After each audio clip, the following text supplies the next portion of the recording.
अस्सलाम वालेकुम, आप देख रहे हैं के न्यूज HD में हूं हारिस अली शाह गिलानी। चलते हैं आज की अहम खबरों की तरफ।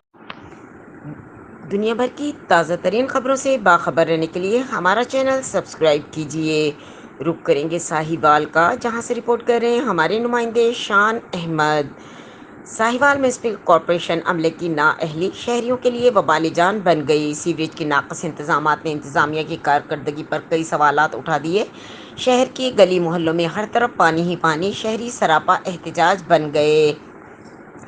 गल्ला मंडी गली नंबर 4 तितली मोहल्ला के मकामी लोगों ने मीडिया से गुफ्तगू करते हुए कहा, नमाज पढ़ने के लिए घर से निकलते हैं, सीवरेज के गंदे पानी की वजह से हमारे कपड़े नापाक हो जाते हैं। इसकी वजह से ना तो हम नमाज पढ़ सकते हैं, इसके अलावा गटरों का गंदा पानी घरों में दाखिल होना शुरू हो गया है। इसके बायस हमारे बच्चे बीमार हो रहे हैं। बार बार इंतज़ामिया को दरखास्तें देने के बावजूद हमारी कोई सुनवाई नहीं हो रही। अरसा दराज से सीवरेज का नाकस इंतजामात हमारे लिए वबाल जान बन चुका है।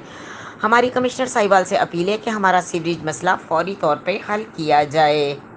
मजीद खबरों और अपडेट्स के लिए हमारे साथ रहिएगा। तब तक के लिए अपना ख्याल रखिएगा। अल्लाह हाफिज।